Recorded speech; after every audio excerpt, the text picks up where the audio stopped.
Eu quero fazer uma reflexão rápida com vocês. Tem uma história que eu gosto muito. E ela diz que, num bairro dos Estados Unidos, um indivíduo mudou para uma grande chácara. E ao lado da casa dele, o homem tinha uma grande propriedade. E ele viu aquele quintal vazio. E ele gostava muito de plantas. E ele notou que algumas semanas depois, o homem ou seu vizinho dessa grande propriedade, ele cavou algumas covas e começou a colocar algumas mudas.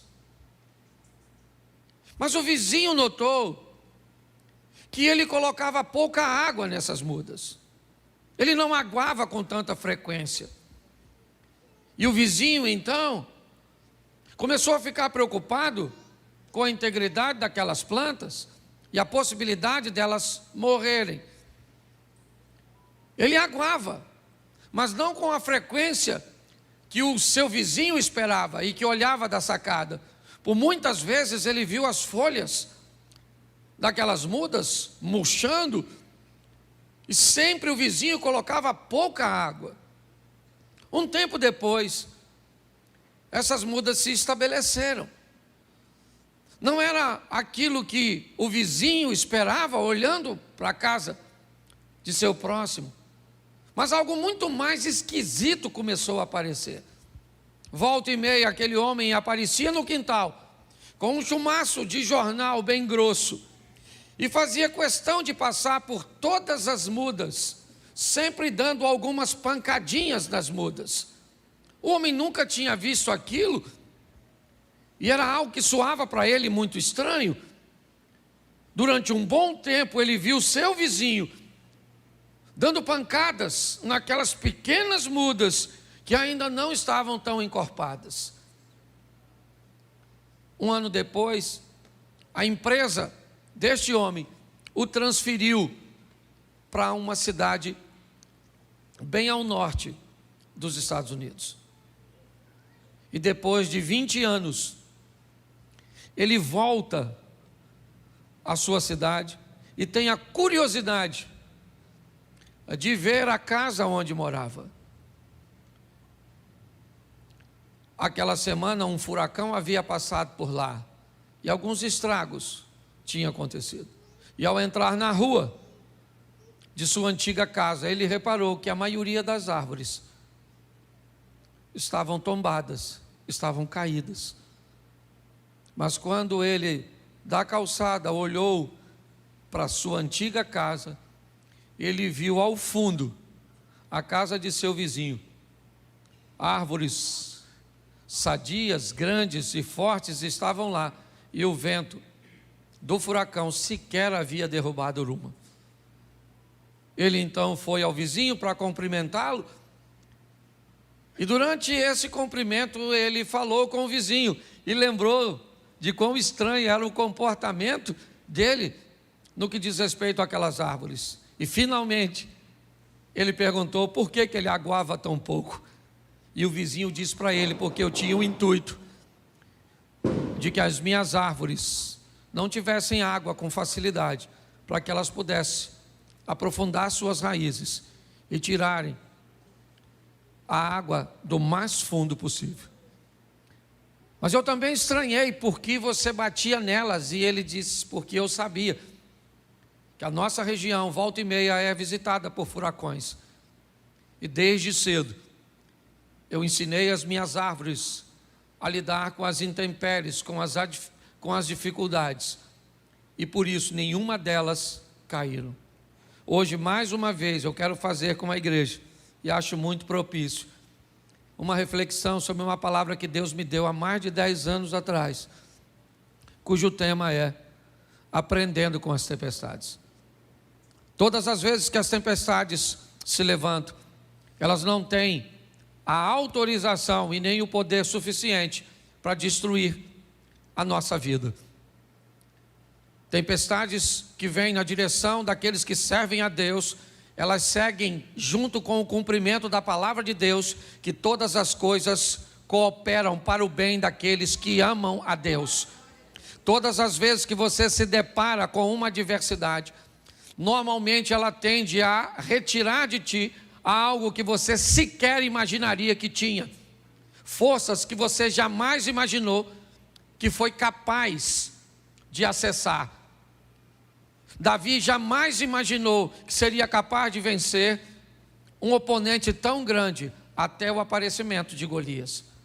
Quem é Golias? Golias é um homem grande, externo, que revela um homem grande, interno, no menino.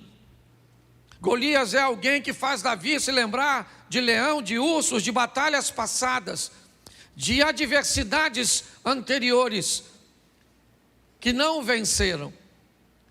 Nós precisamos entender que quando as tempestades vierem, onde quer que seja, em qualquer área de nossa vida, elas têm um único propósito: revelar em nós forças, capacitações que nós nem imaginávamos que tínhamos. Já ouvi de muita gente dizer: eu jamais imaginei, pastor, que eu conseguiria vencer nesse ambiente. Eu jamais imaginei que eu teria habilidade para resolver isso. Pastor, eu tenho certeza de que se eu tivesse sozinho, eu teria perdido. Mas eu não perdi porque Deus foi comigo. Então eu preciso que você tenha a sensibilidade de fazer a leitura, tá certo? Então eu vou te mostrar 4 tempestades, rapidinho, num resumo. Abra a sua Bíblia, coloca aí na tela que fica mais fácil, rapidinho, mas se você gosta de anotar, vai aí. Jonas, capítulo de número 1. Deixa eu ler o texto inteiro para ficar mais claro para a maioria. Jonas 1. E veio a palavra do Senhor a Jonas, filho de Amitai, dizendo... Vamos lá? Vamos ver o que ele está dizendo. Levanta-te, vai à grande cidade de Nínive e clama contra ela, porque a sua malícia subiu até mim. E Jonas se levantou para fugir diante da face do Senhor para Tarsis, e descendo a Jope, achou um navio que ia para Tarsis. Pagou, pois, a sua passagem. Repita comigo: pagou, pois, a sua passagem. Isso. E desceu para dentro do navio para ir com eles para Tarsis diante da face do Senhor. Verso 4. Mas o Senhor mandou ao mar um grande vento, e fez-se no mar uma grande, e o navio estava para, verso 5. Então temeram os marinheiros e clamavam cada um ao seu Deus, e lançavam ao mar as fazendas que estavam no navio para o aliviarem do peso. Jonas, porém, desceu para os lugares do porão e se deitou e dormiu um profundo sono. Presta atenção em mim rapidamente. Deus vai conversar com seu profeta e dar a ele uma missão. Deus manda Jonas ir a Nínive, uma cidade de um povo duro, que agia com mão forte, subjugava através das forças seus inimigos e muitas vezes sobrevivia, na maioria do tempo, de despojos de guerra. Deus diz a esse profeta: vai a Nínive e clama contra ela. Porém Jonas não gostou da ideia de Deus. Não era agradável para ele frequentar aquele lugar. Não era agradável para ele ver aquele povo merecendo um arrependimento e uma transformação. Então Jonas resolve fazer o oposto. Ao invés de ir um pouco mais ao oriente para Nínive, ele prefere descer a Jope, certo? E no porto de Jope pegar um navio para ir para Tarsis, para a Espanha, para o lado contrário, no Mediterrâneo. Ali então, Jonas vai comprar uma passagem, vai entrar numa embarcação para desobedecer a Deus. O texto diz que enquanto ele está naquele navio, uma tempestade se levanta. E o que essa tempestade veio fazer? Essa tempestade tem uma missão. Ela quer conversar com alguém. E com quem? Com quem será que essa tempestade quer conversar? Com o mestre do navio, o capitão do navio. A tempestade quer saber por que ele vendeu o ingresso do seu navio para um desobediente. A tempestade quer saber por que é que ele deixou aquele cara entrar na sua vida, no seu ministério, na sua família, nos seus negócios. Porque tem tempestade que vem na minha e na sua direção com uma única função: denúncia. Dizer para mim e para você que esse tipo de gente, esse tipo de comportamento, esse tipo de negócios, esse tipo de alianças não podem fazer parte de nossa história. Essa é a mensagem que a tempestade vem. Ela começa a chacoalhar o navio. Todo mundo tem medo. E quem é que está trazendo aquela tempestade? Um desobediente? Se tem uma coisa que precisamos ter o máximo de sensibilidade para identificar, é quando Deus está tratando alguém. Quando alguém estiver sofrendo, por favor, antes de se meter no sofrimento dos outros, descubra que tem alguém que ama mais essa pessoa do que você. E esse alguém é Deus. Antes de ajudar alguém, pergunte a Deus se é para você fazê-lo. Porque quando você se mete na vida de alguém que Deus quer tratar defendendo a pessoa, você vira o capitão do navio. O cara quer me desobedecer? Quer, vou entrar no capitão. Deus falou, vou afundar. O capitão desobedeceu a Deus, sim ou não? Sim ou não? Não, ele nem profeta é, nem sabe de nada. Mas vendeu o ingresso do barquinho dele para o Jonas entrar. Eu não sei se você reparou, mas preste atenção nesse texto. Temeram os marinheiros e clamava cada um ao seu, e fazia o quê? O que eles faziam? Lê para mim.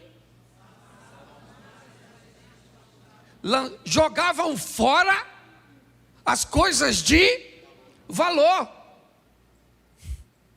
Eles estão perdendo as coisas de valor, jogando fora do navio, quando fora do navio deveria estar o Jonas.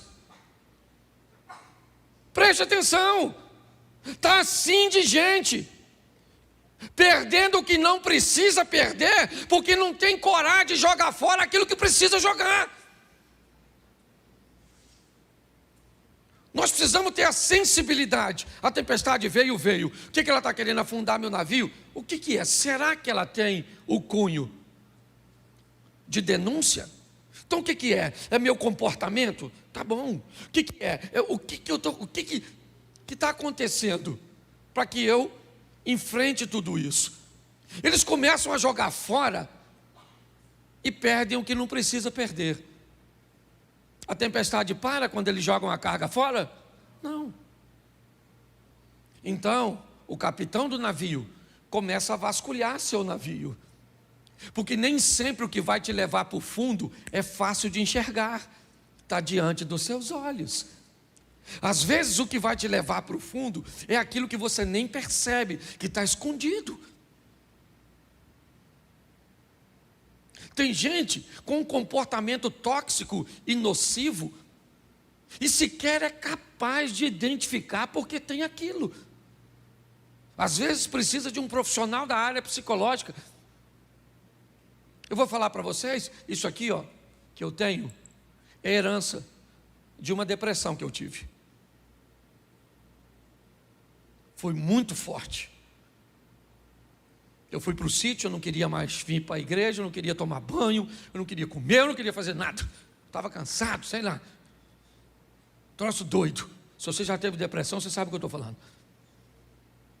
Só que eu não sabia por que motivo. Aí minha esposa ligou para uma amiga, doutora Ilma.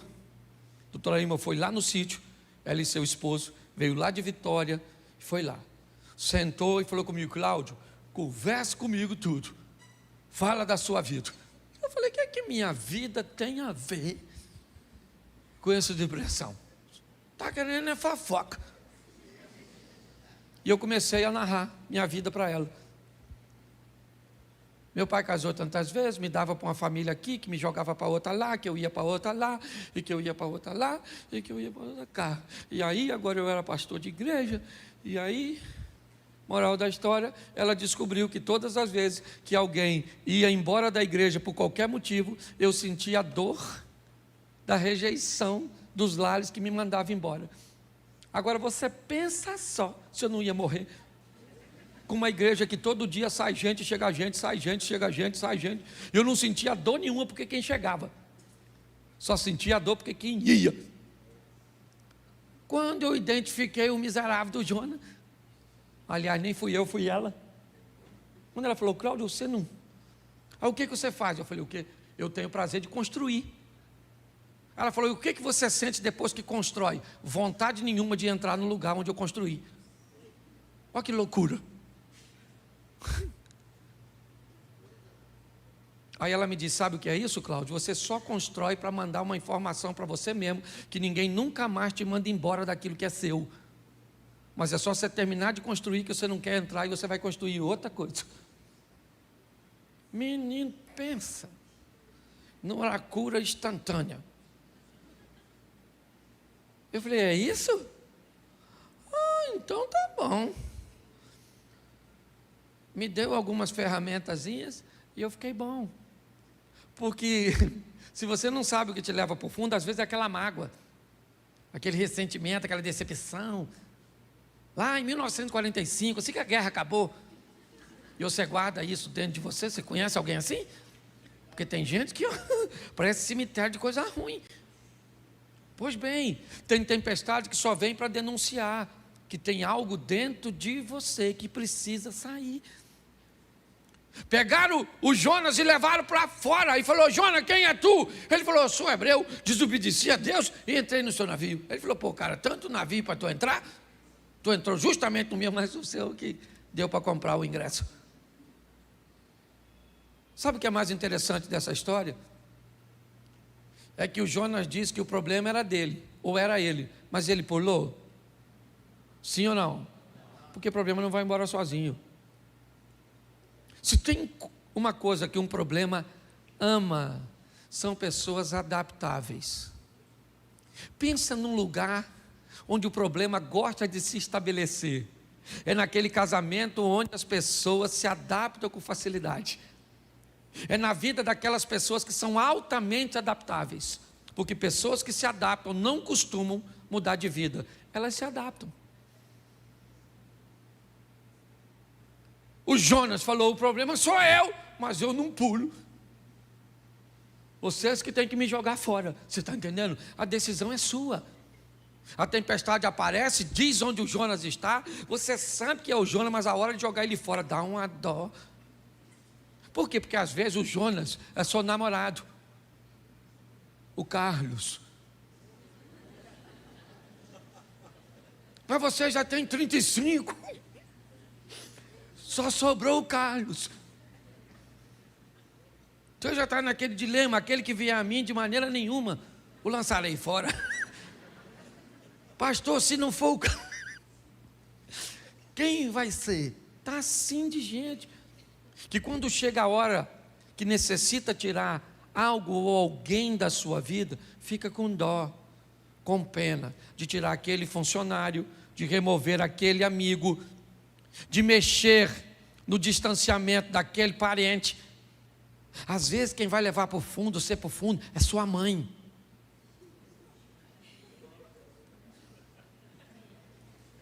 Tem uma mãe que é âncora. Se você ver a cara de algumas pessoas. Achou, seu Jonas, né? É porque às vezes é a velha que vai acabar com o seu casamento. E ela não tem nem má intenção, não. Ela é só um instrumento do inimigo, que nem trabalha full time, às vezes é freelance. Entendeu? É um servicinho de motoboy. Ou de sogra boy. Você consegue entender? Mas tem tempestade que é só para denunciar. Posso ouvir um amém? Amém. Isso, não vou me deter muito nessa não. Marcos 4:7, te mostrar um ambiente bem tempestivo, ou bem perto. Certo? Coloca para a gente. Eu falei Marcos 4:37, perdão. Eu falei 7. Isso. Levantou-se um grande temporal de vento, subiu as ondas por cima do barco, de maneira que já se enchia. Vamos lá? E ele estava na popa do barco, dormindo sobre uma almofada, despertaram, dizendo: mestre, não se importa que pereçamos? E ele, despertando, repreendeu o vento, disse ao mar: cala-te, aquieta-te. E o vento se aquietou e houve grande bonança. E disse: por que sois tão tímidos? Ainda não tendes fé? E sentiram um grande temor e diziam uns aos outros: mas quem é este que até o vento e o mar lhe obedecem? Olha para mim aqui que eu quero falar com você. Outra tempestade. Ao contrário da primeira, essa não vem denunciar nada. Porque nem todas as tempestades trazem consigo a mesma missão. O que essa tempestade quer? Vamos lá. Jesus diz aos seus discípulos: vamos para o outro lado. Vamos para o outro? Isso. Assim que Jesus diz isso, ele entra no barco e vai dormir. Mas antes de dormir, ele disse o quê? Passemos para o outro. E ele foi. Mas ele disse o quê? Enquanto você não falar, eu não paro. Ele disse o quê? E ele foi. E o que ele fez nessa ocasião? O papel dele. Qual era a missão dele? Dizer: vocês vão para o outro e eu vou. Mas enquanto isso vocês vão. Mas se vier tempestade, problema, desafio, obstáculo, eu já falei que vocês vão para o outro lado. E se eu falei que vocês vão para o outro lado, vocês vão e pronto. Não tem tempestade, não tem problema, não tem crise, não tem nada. Porque eu falei. Então tem tempestade que ela só vem para mostrar para você que Deus está no controle de tudo. Não é denúncia, não tem nada de errado. Porque tem gente também que não pode ver uma tempestade que já acha que é pecado. Ah, está num vento. Oh meu Deus, o que eu estou fazendo de errado? Oh, estou no pecado. Você vai conversar com os irmãos que dizem: o que é? Abre esse coração seu. Alguma coisa você fez. Fala, pecador. Você fala: não fiz nada, fez. Que é isso, exorcista? Às vezes não é denúncia. É só para mostrar o poder de quem está no mesmo barco que você. Ele falou: passemos. Quando ele disse passemos, ele dizia: eu vou junto com. E vou, mas vou dormindo. Porque eu já fiz o que eu tinha aqui, que foi autorizar você a atravessar. Foi dormir, e quem é que vem? A tempestade. Porque se tem uma coisa que para crente é com fartura, é tempestade. Não tem miséria, todo dia entra uma. Antes de uma ir embora, você já está vendo outra. É ou não é? E Jesus está dormindo, e lá vem o vento, e chacoalha. Eu imagino eles olhando para Jesus: aí, vai morrer dormindo. Essa porcaria vai afundar, hein? Pensa, o Tomé falando: acho que vai afundar isso, hein? E o Pedro pensando: se afundar eu vou nadando, quero ver Mateus, que é cobrador de imposto. Não sei nem se ele sabe nadar. Aquela tribulação lá dentro.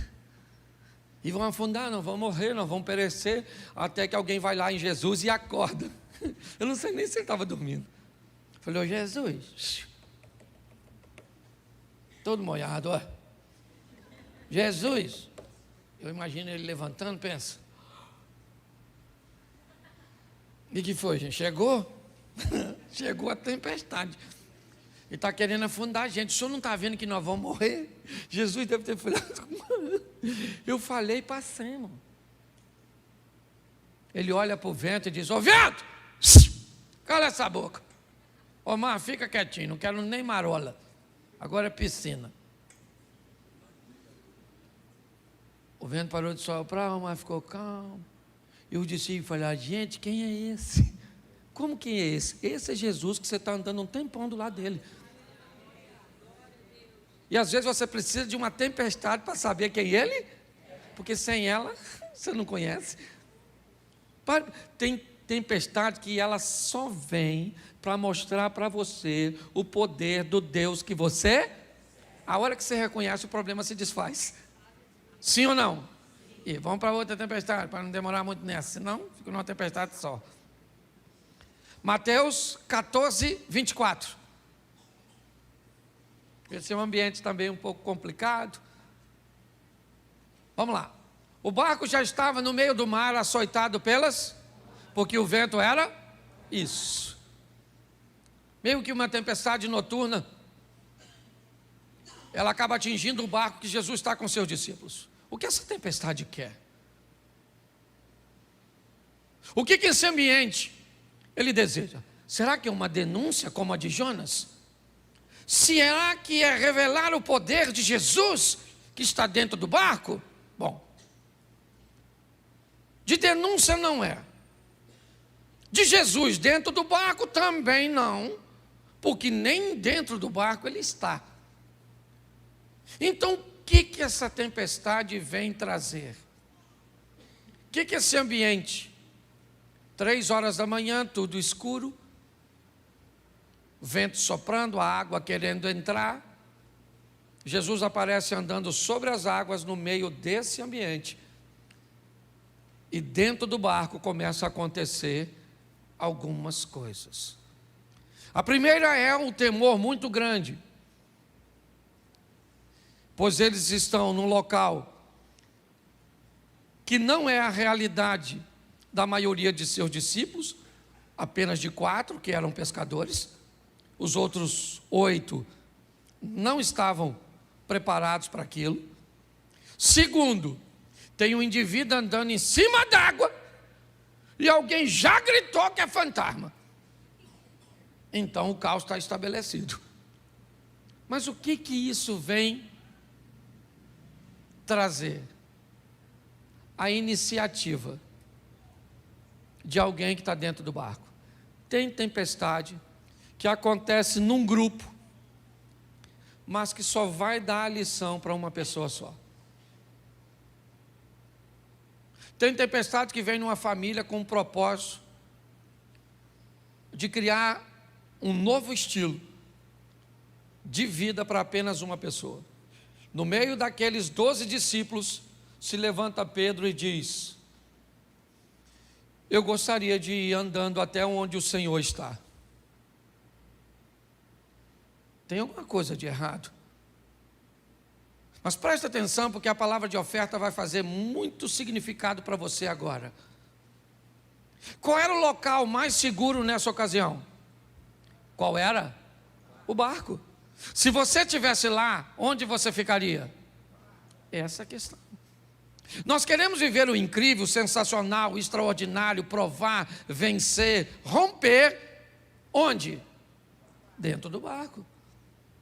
A vida está esperando você fazer para ela e por ela o que você nunca fez, para que ela possa te devolver o que nunca te deu.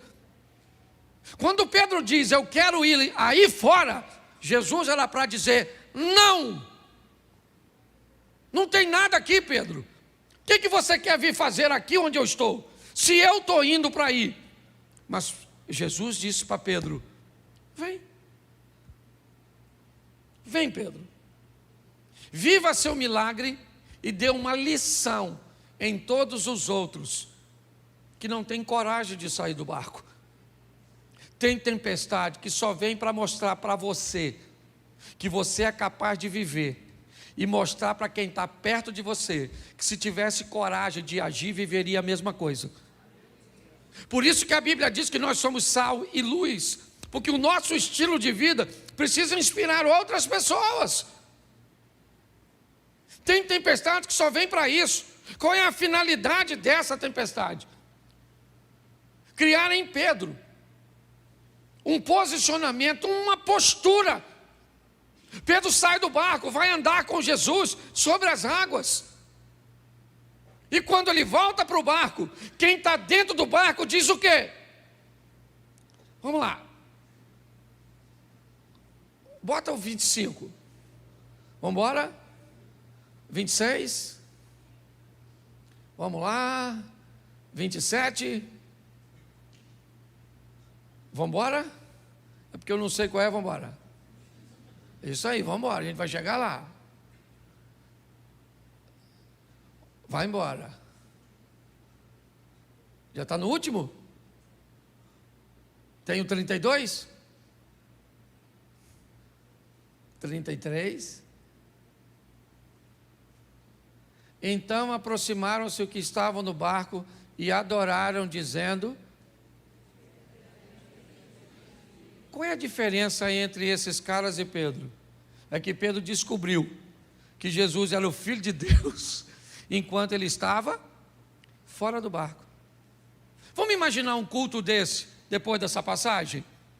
Vamos supor agora que eu chamasse os discípulos de Jesus, subam aqui os 12, e todos viriam aqui em cima, e eu desse o microfone para eles, e eles dissessem para todos vocês como testemunho: gente, esta semana nós vimos 2 homens andando sobre...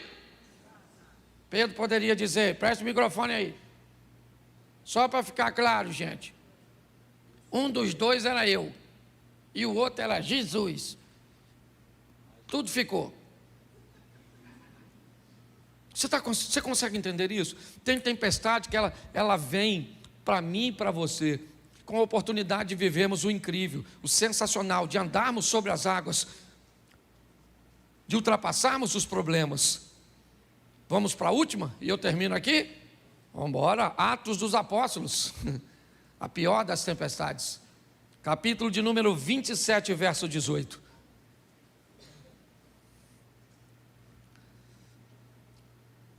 Andando nós agitados por uma veemente tempestade, no dia seguinte, aliviaram o navio, note, jogaram a carga fora.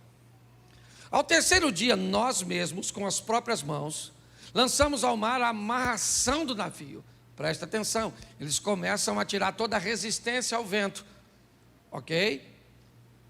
E não aparecendo, havia já muitos dias, nem sol nem estrelas, e caindo sobre nós uma não pequena tempestade, fugiu-nos toda a esperança de nos salvarmos. Havendo já muito que se não comia, então Paulo, pondo-se em pé no meio deles, disse: fora na verdade razoável, ó varões, ter-me ouvido a mim e não partir de Creta, e assim evitariam este incômodo e esta perdição. Mas agora vos admoesto que tenhais bom ânimo, porque não se perderá uma vida de nenhum de nós, mas somente nenhuma vida se perde, mas se perde preste atenção que todas as outras tempestades, o barco chegou, essa não. Essas pessoas não morrem, mas o barco, ele se despedaça. Vamos lá? Porque esta mesma noite, o anjo de Deus, de quem sou e a quem sirvo, esteve comigo, dizendo: Paulo, não temas, importa que sejas apresentado a César, e eis que Deus te deu todos quantos navegam contigo. Portanto, ó varões, tende bom ânimo, porque creio em Deus, que há de acontecer assim como a mim me foi dito. É, contudo, necessário irmos dar numa ilha. Vamos lá, pode colocar. Isso. E quando chegou a 14ª noite, sendo impedidos ou impelidos de uma e outra banda do mar Adriático, lá pela meia-noite, suspeitaram os marinheiros que estavam próximos a alguma terra, e lançando o prumo, acharam 20 braças. Passando um pouco mais adiante, tornando a lançar o prumo, acharam 15 braças. Estão fazendo a leitura que está ficando mais raso, está chegando próximo à margem, certo? E temendo ir dar em alguns rochedos, lançaram da popa 4 âncoras, desejando que viesse o dia. Procurando, porém, os marinheiros fugir do navio, e tendo já deitado o batel ao mar, como que querendo lançar as âncoras pela proa, disse Paulo ao centurião e aos soldados: se estes não ficarem no navio, não poderei salvá-los. Então os soldados cortaram os cabos e o batel e o deixaram cair. Enquanto o dia vinha, Paulo exortava a todos que comessem alguma coisa, dizendo: é já hoje o 14º, preste atenção, 14 dias de tempestade, certo? Que esperais e permaneceis sem comer, não havendo provado nada. Vamos embora.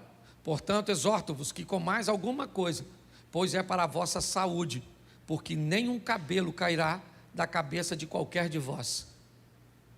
E havendo dito isso, tomando o pão, deu graças a Deus na presença de todos, e partindo começou a comer. E, tendo já todos bom ânimo, puseram-se também a comer.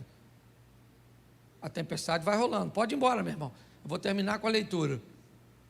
Bota o 38. Isso. Refeitos com a comida, aliviaram o navio, lançando o trigo ao mar. E sendo já dia, não reconheceram a terra, certo? Enxergaram, porém, uma enseada que tinha uma praia, e consultaram sobre o que deveriam encalhar nela o navio.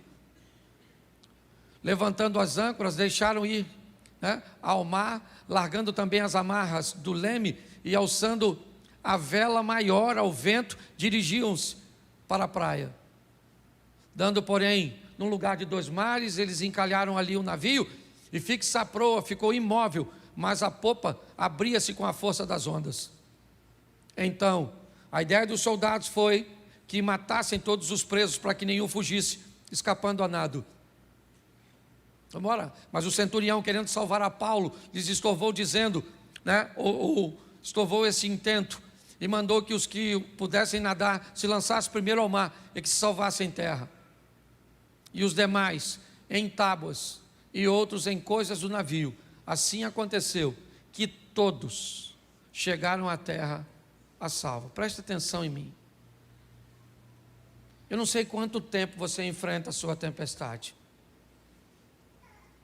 mas eu tenho uma notícia ruim para te dar e uma boa. Primeiro, não dá para escapar ileso de todas as tempestades. Eu não sou nenhum tolo, e já vi tempestades acabar com o casamento. O homem consegue sobreviver ao divórcio, e a mulher também, e refazer sua vida, mas aquele casamento destruiu. Eu já vi doenças serem capazes de matar o corpo, mas não ter força o suficiente para matar a alma. Eu já vi negligência de pais que fez com que seus filhos afundassem em drogas, em comportamentos incorretos.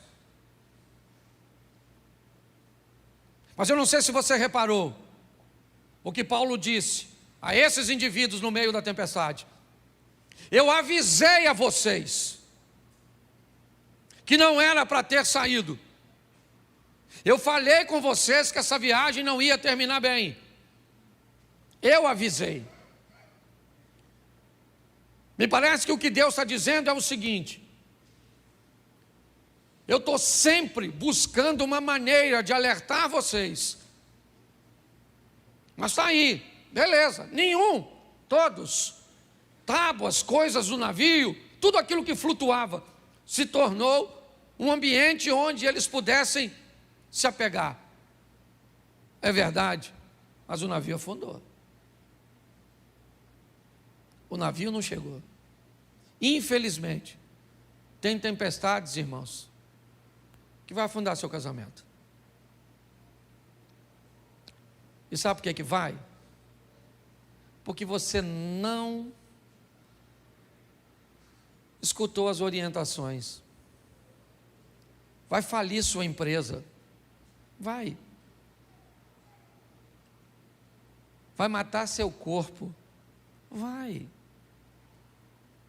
Porque você recebeu avisos que era para cuidar da sua saúde, que era para você fazer seus exames, que era para você tomar seu remédio, que era para você mudar a sua postura com a sua esposa, era para você mudar a sua postura com seus filhos.